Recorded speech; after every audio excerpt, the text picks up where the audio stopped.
मित्रांनो, खरं तर सुरुवातीला जम्मू काश्मीरच्या पहलगाम इथं 2 दिवसापूर्वी झालेल्या दहशतवादी हल्ल्यात मृत्युमुखी पडलेल्या 27 नागरिकांना, भारतीयांना आणि ज्यामध्ये आपल्या महाराष्ट्राचे पण 6 जण होते, त्या सर्वांना आपण श्रद्धांजली अर्पण केलेली आहे.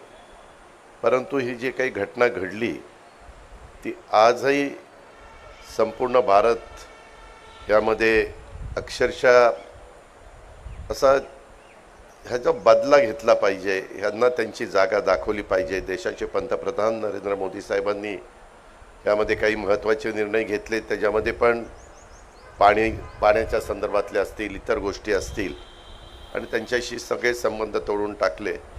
निष्पाप लोक पर्यटनाच्या निमित्तानं जातात आणि अशा पद्धतीनं हल्ले होतात, भ्याड हल्ले होतात. ह्याचा सगळेजण तीव्र शब्दामध्ये निषेध करतात आणि ह्या गोष्टी कदापि होता कामा नये.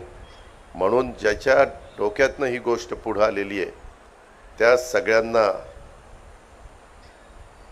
पूर्णपणे संपवण्याचं काम आपली भारतीय सेना करेल याबद्दल माझ्या मनामध्ये तीळमात्र शंका नाही.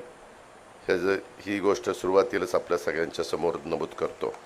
मित्रांनो, खरं तर सुरुवातीला जम्मू काश्मीरच्या पहलगाम इथं 2 दिवसापूर्वी झालेल्या दहशतवादी हल्ल्यात मृत्युमुखी पडलेल्या 27 नागरिकांना, भारतीयांना आणि ज्यामध्ये आपल्या महाराष्ट्राचे पण 6 जण होते, त्या सर्वांना आपण श्रद्धांजली अर्पण केलेली आहे. परंतु ही जी काही घटना घडली ती आजही संपूर्ण भारत यामध्ये अक्षरशः असा ह्याचा बदला घेतला पाहिजे, ह्यांना त्यांची जागा दाखवली पाहिजे. देशाचे पंतप्रधान नरेंद्र मोदी साहेबांनी यामध्ये काही महत्त्वाचे निर्णय घेतले, त्याच्यामध्ये पण पाण्याच्या संदर्भातले असतील, इतर गोष्टी असतील आणि त्यांच्याशी सगळे संबंध तोडून टाकले.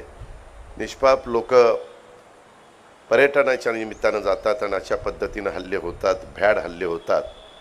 ह्याचा सगळेजण तीव्र शब्दामध्ये निषेध करतात आणि ह्या गोष्टी कदापि होता कामा नये. म्हणून ज्याच्या डोक्यातनं ही गोष्ट पुढं आलेली आहे त्या सगळ्यांना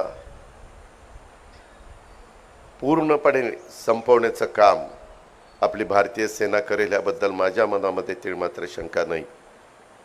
ही गोष्ट सुरुवातीलाच आपल्या सगळ्यांच्या समोर नमूद करतो.